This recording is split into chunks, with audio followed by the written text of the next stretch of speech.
Thunder rolls low across a forgotten horizon. You hear it, don't you? Not just the sound, but the weight, hoofbeats, or something older, something heavier. Across the grasslands, forests, mesas, and rivers of ancient America, war wasn't fought by humans alone. The battlefield trembled under more than moccasins. It shuddered under claws, paws, wings, teeth. Animals, real and imagined, stood in line beside warriors, not as passive spirits, but as fellow soldiers. Some were trained, some were summoned. Some, according to oral traditions, arrived by ancient pact, by ancestral bloodline, or by some terrible promise made under an eclipse. Tonight, we uncover a part of ancient American warfare that has mostly been silenced, the beast armies. From the jaguar-blooded kings of the Maya to the bone carriers of the Arctic, from war dogs that charged enemy flanks to turkeys trained as warning sentries, and even to the mythical beings said to shapeshift between man and animal in times of war. We're about to explore how the peoples of ancient America didn't just fight with animals, but as them, through them, and sometimes against them. Forget what you think you know about primitive warfare. This is not just spears and stones. This is a coordinated, spiritual, ecological approach to combat. This is psychological warfare carved into myth. This is warfare with feathers and fur. Welcome to Beast Armies and War Animals in Native Myth and Combat, an untold chapter in the legacy of the ancients.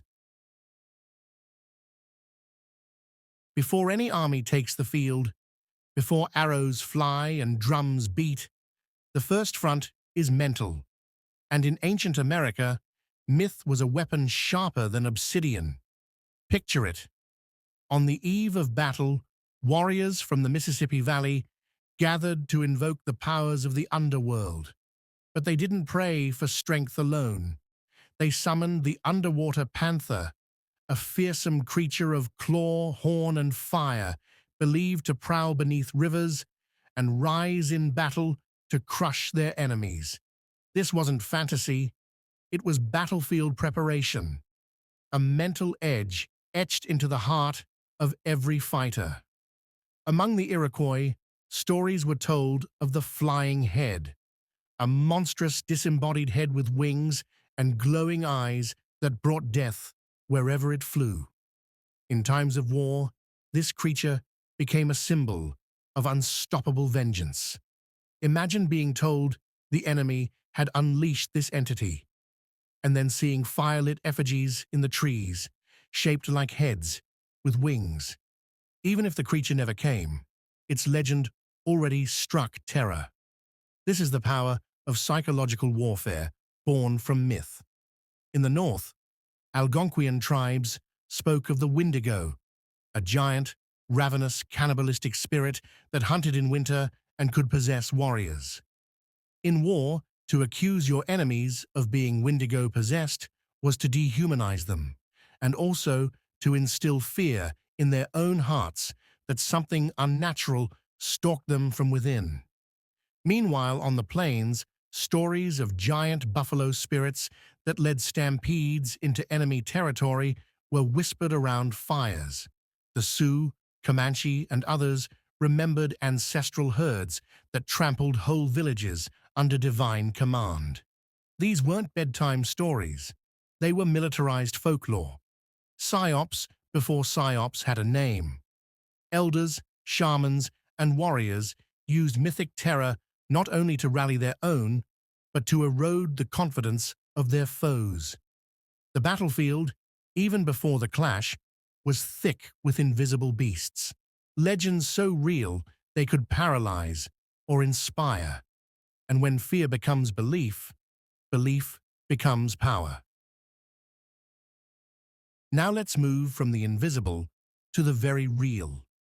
Among the earliest and most widespread war animals in ancient America were dogs. These weren't mere pets. They were packmates, trained allies, and sometimes living weapons. Archaeological digs across North America, from Hohokam trenches in the southwest to Hopewell burial mounds in the east, have revealed dog remains buried with warriors, sometimes scarred with the marks of combat. In Aztec codices, the hairless Xoloitzcuintli is shown leaping into battle, biting, guarding, dying beside its master. Some tribes bred dogs specifically for speed, others for brute force. Muscular war dogs were unleashed during night raids or used to sniff out ambushes in thick woods. There are accounts, both archaeological and oral, of war dogs being dressed in armor made of hide or bark, even decorated with the sigils of clans, essentially transforming them into living heraldry. The Maya took animal warfare to even stranger heights. They created ceramic grenades filled with sleeping, stingless bees. Sealed with charcoal and wax, these small bombs were hurled into enemy ranks. Whether heat from the sun or a fire burst would awaken the bees into a defensive frenzy. Clouds of stinging insects buzzed through the chaos, attacking indiscriminately. Psychological weapon, biological weapon, economic weapon. It disrupted formation and morale instantly. Turkeys were more than food in the southwest. Puebloan warriors trained flocks to alert them to intruders. These birds, intelligent and sensitive to movement, were used like early warning systems. An enemy trying to sneak past a Pueblo village at night might be met not with silence, but a sudden chorus of turkey cries, and then, soon after, arrows from the dark. Other animals served logistical functions. Llamas in the Andes carried munitions over impossible terrain. Armadillos, kept by some Mesoamerican priests, were believed to sense earthquakes, used not for battle, but for timing attacks, when the land itself was believed to favor them. These animals weren't afterthoughts. They were integrated into military strategy. This was not simple coexistence. It was animal alliance as military doctrine. Now imagine an entire battlefield weaponized through movement and mass. This wasn't just hand-to-hand skirmishing, it was ecological engineering. Plains tribes like the Mandan and Hidatsa practiced a form of combat we might call biokinetic warfare, steering buffalo herds directly into enemy villages. Scouts would ignite grasslands behind a herd, while mounted warriors rode ahead with hides and feathers, funneling the stampede like living artillery. It wasn't just chaos, it was aimed chaos. Further north, the Inuit developed a tactic just as daring. On drifting sea ice, warriors would tether sled dog teams to war canoes, creating mobile ice fortresses. Harpooners could approach in silence, launch spears from behind canine screens, and vanish into the fog. The enemy might not even know who or what had struck. In the Pacific Northwest, war canoes bore carvings of killer whales, orcas, the most powerful predators of the sea. These were not decorations, they were psychological signals. To see an orca-faced prow cutting through the mist was to know a war party was coming that believed it had the ocean's own power behind it. Even extinct animals had roles. Fossilized mammoth tusks were used as relics of spiritual protection and symbolic offense. Warrior societies carried them into battle, invoking the memory of a time when the land itself shook under titans. To wield a mammoth tusk was to say, "We remember the giants, and we are their children." In the cosmology of ancient America, might did not come from size alone. It came from the weight of memory, myth, and movement. In ancient America, the line between warrior and beast was blurred, not only in stories, but in appearance. Warriors wore their animal allies into battle. This wasn't costume, it was transformation. A jaguar pelt wasn't just fur, it was power incarnate. Macaw feathers didn't just show rank, they radiated the fire of the sun god. Headdresses, chest plates, leggings, Every element became an invocation. The war dance was more than prelude. It was performance. Shields bore images of centipedes, horned serpents, or vultures, each symbol tied to a strategy.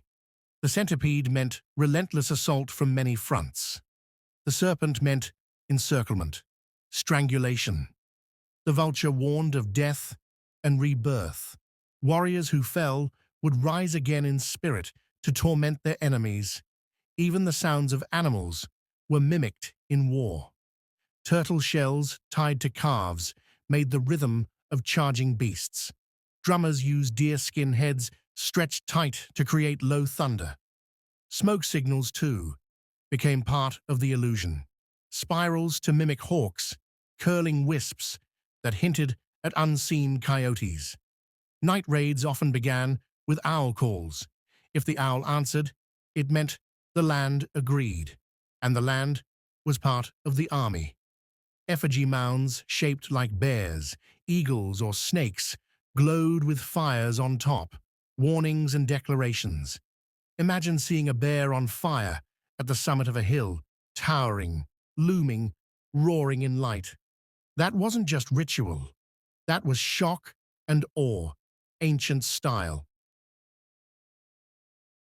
Eventually, the beast armies faded. Guns and steel armor rendered dogs and llamas obsolete in open war. The colonization of the Americas brought with it a new kind of warfare, one that sought not to ally with the natural world, but to dominate it. Yet the stories remain, in the carvings of mounds, in the tales still told by Lakota elders, in the whisper of owl wings on a moonless night. The beast armies live on, not just in history, but in how we understand ourselves as part of a larger web of life. These weren't superstitions, they were strategies. These weren't fairy tales, they were field tactics. To fight alongside animals was to admit that humans do not rule the world alone. It was to forge alliance with the Earth's oldest powers: hoof, wing, fang, claw. And maybe we need that alliance again. Maybe the path forward is not more control, but deeper cooperation. The beasts are listening, so let us listen too.